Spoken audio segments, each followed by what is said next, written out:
järgmisena sõna riigisekretär Taimar Petrov. Austatud siia kogunenud, täna möödub 78 aastat päevast, mil teise maailmasõjaaegne mõnepäevane Otto Tiefi juhitud Vabariigi Valitsus oli sunnitud pidama valitsuse väljasõiduistungi Pagarisassi palvemajas Läänemaal.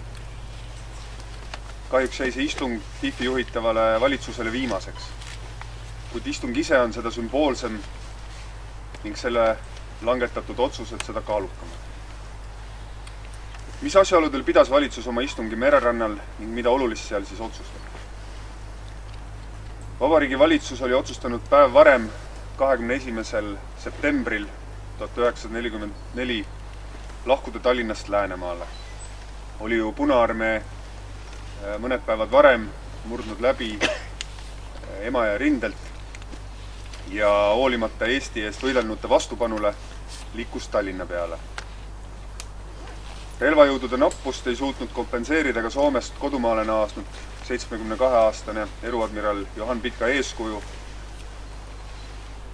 Taandumisega Läänemaale püüti organiseerida Narvalt taandunuid, kuid sõjakeerises segi pillutatud Eesti üksuseid ja sellega pikendada relvastatud vastupanu jätkumist.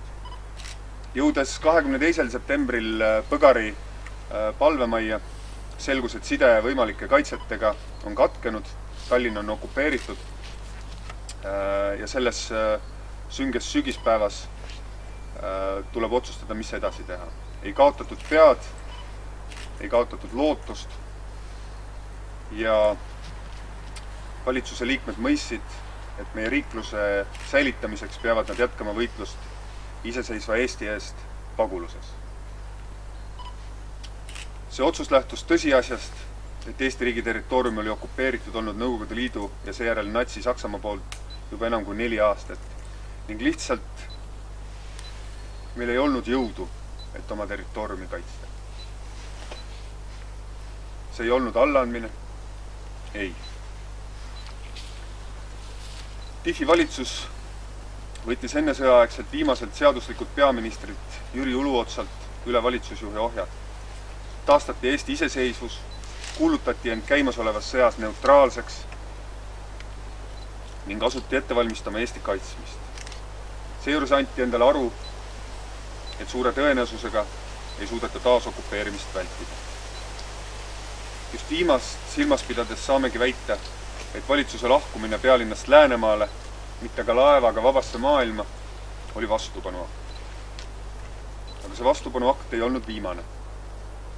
Pidades sidet vabas maailmas paiknenud ennesõjaaegsete Eesti diplomaatide ja 1944. aasta septembril Stockholmi saadetud Jüri Uluotsaga otsustati Eesti usaldada end rahvaste enesemääramise õiguse, Atlandi harta, õigluse ja demokraatia rüppe. Täna saame rahuloluga tõdeda, et see otsus oli õige, ainuvõimalik ja on aidanud taastada sellise Eesti, nagu meil praegu on. Seistes täna siin Otto Tiefi aual, siin samas ligidal kenotav Tiefi valitsuse liikmetele, pean ma kurvastusega teile kõigile meenutama, et ükski Otto Tiefi valitsuse Eestis viibinud ministritest pagulusse ei jõudnud.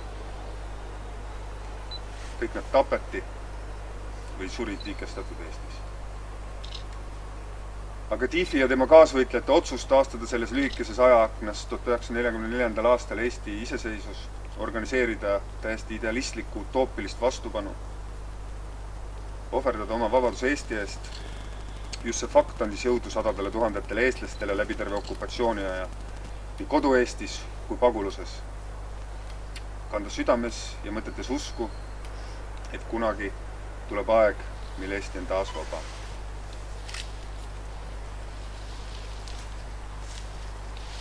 Sellel aastal me näeme, kuidas ajalugu kordub.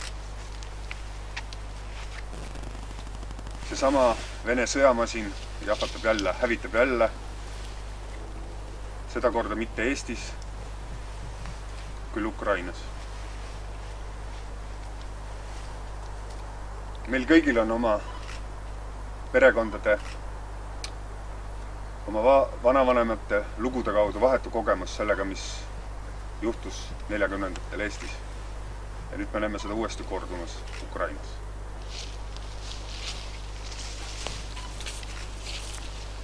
Usun, et see aitab meil mõista, kui oluline on meil toetada Ukrainat, mis seal toimub, kui oluline on Ukrainata, kui oluline on aidata Ukraina sõjapõgenikke, nagu 40ndatel aidati meie põgenikke, kui oluline on rahvusvaheline toetus, mida meil 40ndatel ei olnud või ei olnud piisavalt, et säilitada meie iseseisus.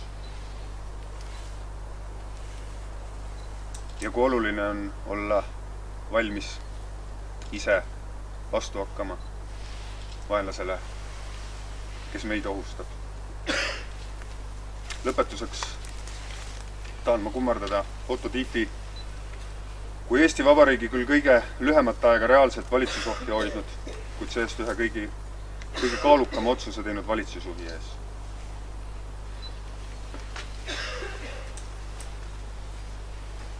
Ning teile soovin kõigile julgust ja meelekindlust Eesti vabaduse hoidmisel.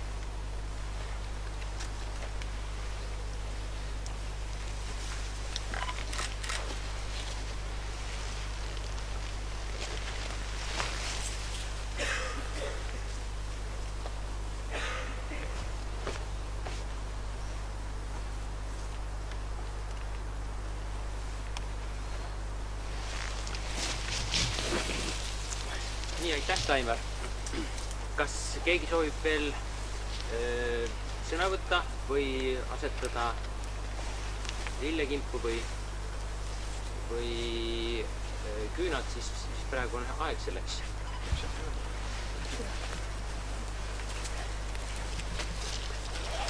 Mälestame Otto Tiefi valitsust, Eesti Vabadusvõitlejate Liit koos Jakob Westormi gümnaasiumi riigikaitse suuna õpilastega.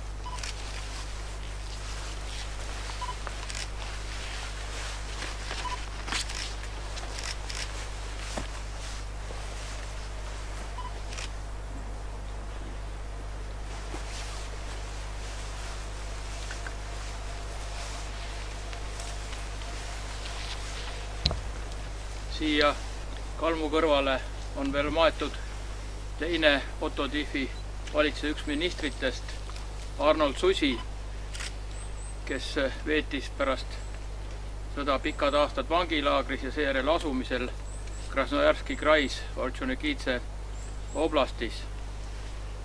Ja temal oli see väikegi rõõm saada tagasi Nõukogude Eestisse küll ja heita siin viimsele uhkusele meie kodumaa mulda. Ühtlasi Eesti Muinsuskaitse Seltsi poolt mälestame tema tütart Eli Susi, kes tegi palju Otto Tiefi valitsuse ajaloo jäädvustamiseks ja tutvustamiseks ning Soome poissi Arnold Susi poega Eino Susi. Aitäh! Kilistan.